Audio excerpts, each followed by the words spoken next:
Well, basically the Teen Parent Program or Young Parent Program, depending on where you are in the state, is a program where the students actually generate FTE funds through the state as full-time students, as well as their children become students of our system, and we actually get FTE money for the children as well. I think it's like... Write an example. Pros and cons of teens using contraceptives. Yeah, there's like 30-some questions to it. The students are eligible for a voucher to have their daycare paid for through a cooperative agreement with the Early Learning Coalition and the school system. So as long as the students are enrolled in school full-time, their daycare is paid for so that they can attend school, concentrate on their academics, and their children are cared for.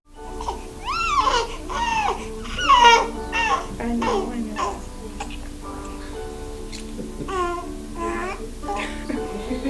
Do you want to talk? Without the Teen Parent Program, I would not be going to school. I wouldn't even be going to college. I wouldn't be able to have a job if I wanted to. Or they read books to her and stuff like that. She's a baby, and they help you with like stuff that you need, like diapers, wipes, and stuff like that. So when I'm struggling, it really helps. The main priority is that we keep the students up on their academics and that they're continuing their career path in their education, as well as taking the parenting classes. There are 4 parenting classes required that they take and that they pass, and once they've completed those 4 classes, they are then eligible for the voucher to return to their base school should they choose to do so during the school year. There was a time when last year at my old school when I was pregnant, my guidance counselor told me to drop out because I was a teen parent. So then there's another counselor that told me about the program. So I've been here for this is my second time being here. They actually help because at home I have nobody to watch my son, and that's easy because we got a nursery. Our program follows the full continuum for the students. If they are a student with an IEP, we meet their needs with an exceptional student education teacher as well. If their baby needs extra assistance, we also bring in those from the outside that have been cleared through our system in the district to assist any way we need it. Rondo Fernandez has helped open several rocks throughout the district, providing students in need with food, clothing, and hygiene products. Now his wife Toby is doing the same at the YPP program with the rock's little brother, the Pebble. Dr. Heidi Meyer just had a great vision. She wanted to reproduce the rock in a smaller scale for the moms and the babies, and it was a perfect fit to ask me to do this. So I love the idea of the program, so it was definitely an easy fit. I think that these people need to be loved on. They need to know that this isn't the end. This is the beginning of an amazing relationship with their children, and there's nothing better than being a mom. And so if I can just be that little light in their life with a pack of diapers, a toy, maybe a shirt, a nice blouse for them, then that's what I want to do. Marian Technical College has its first information session of the 2018-19 school year scheduled for September 10th at 6 p.m. The information sessions will focus on career certificate programs which prepare students to enter the workforce. These programs provide not only the knowledge and skills needed for employment, but the license and/or certification desired most by employers.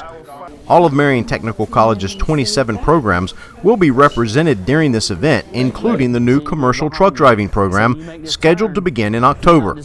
For more information, you can visit mariantc.edu. Here we go! Operation Donut Drop.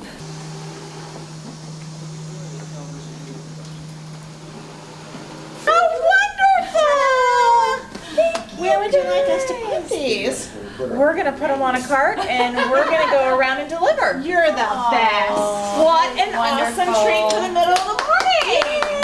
Don't you know you're awesome? This is courtesy of the Public Education Foundation. We won this competition on Facebook. It was a competition online, and Stanton Weirsdale is one of the lucky winners, and we received donuts by the way of the Public Education Foundation. And what a special treat on a Friday, finishing up the third week of school. The donut competition was to help promote the start of the biggest fundraiser in the district. Coupons for Education really has something for everyone. I can open to just about any page and find something that someone likes. For example, Domino's Pizza. Any night can be a pizza night. Open your coupon book and you can get a great deal on some pizza. I'm a big golf fan, so I can flip to any page and there's a great Eagle Ridge golf coupon in here for those of us who are golfers out there. There's Sonic if you want to go out and get a cold treat at Sonic. So anything, something for everyone in the coupon book. It gives parents an opportunity to support many, very important initiatives that different schools want to engage in.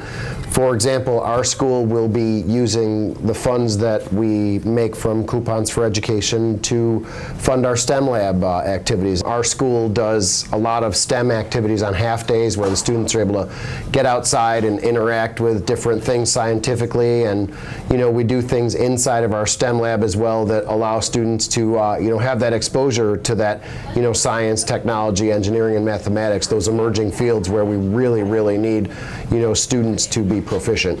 It's courtesy of the Public Education Foundation. We had a Facebook competition that we won. I have to say that we have quite a chain of friends on Facebook, and it's one of those friend of a friend situations. Mrs. Hunt posted it, and I liked it, and all of my friends liked it, and then it went to our teachers, and all of our teachers' friends liked it. So apparently we have quite a network out there of support. I can post things on Facebook, but that's kind of where it ends. I can like them, but that's kind of where it ends for me. I am learning how to tweet, though. I know that that's a big initiative in the district, and I am learning how to tweet. So I'm making my way toward Twitter. As a district, we are using more and more technology to help us communicate with you, our community. The Skylert automated calling system allows us to send a recorded message to a targeted audience, be it a single school or an entire district, all in a matter of minutes. Along with broadcasting on the Marian Education channel, we stream our board meetings and live events, as well as post this very show, K12 Connect, to our YouTube channel. And all of our schools, as well as many of our district staff members, have a Twitter account to help share information with the public. The huge increase in Twitter use is thanks really to one person, Deputy Superintendent Dr. Jonathan Grantham. As a principal, I learned the importance of Twitter, about how it helps you out, how it lets you do a positive message out to your community. It lets people know. I remember as a principal, a mom could not have come to the soccer game, so she asked me if I would tweet things out, and it kind of took off. So when we came here a couple years ago, we started to tweet. And it's a good way and it's a positive social media where we can communicate positive messages out, all the great things that are happening at our district. So I do believe all the schools do a pretty good job of that, and they let parents and the community know, and it's cool for me to see everything that's happening out in the schools. Some do it every day, and I think that's great, and some do it when it's a big ticket item. I believe that someone at the school should probably send something out every day, and don't take for granted all the positive things that are happening. Just the first day of school, you and I will drive around to schools and we see all the positive and all the smiles. Just take a smile of a kid and say, hey, thanks for coming to school today. But I believe it should be a daily occurrence. It could be multiple times a day, but just when you see something great happening at your school, make sure you let the community know, hey, check out the cool things happening in our school every day. The beauty of Twitter is you can't really reply all. You reply back to the person. So the negativity, sometimes you have these blogs, or sometimes people will say some things that might be a little inappropriate, but with Twitter it only comes back to you, to the sender. So it helps us send out the positive messages and focus on all the great things.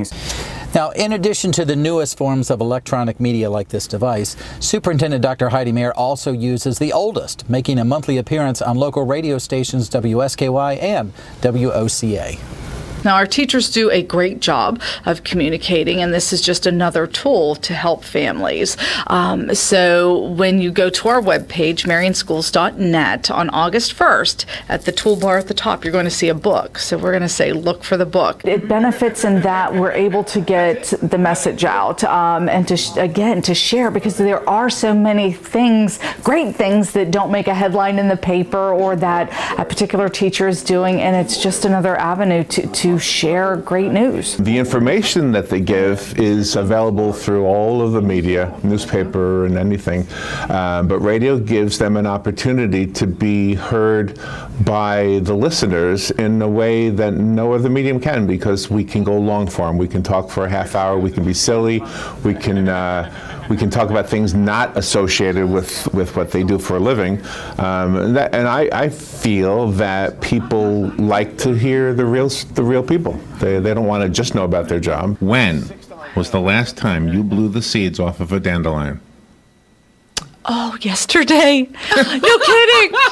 No kidding. And we still use the original form of media, the printed word, with the Ocala Star banner providing us editorial space in several Sunday editions to start the school year off. It's all part of our effort to communicate openly and effectively with you, the public.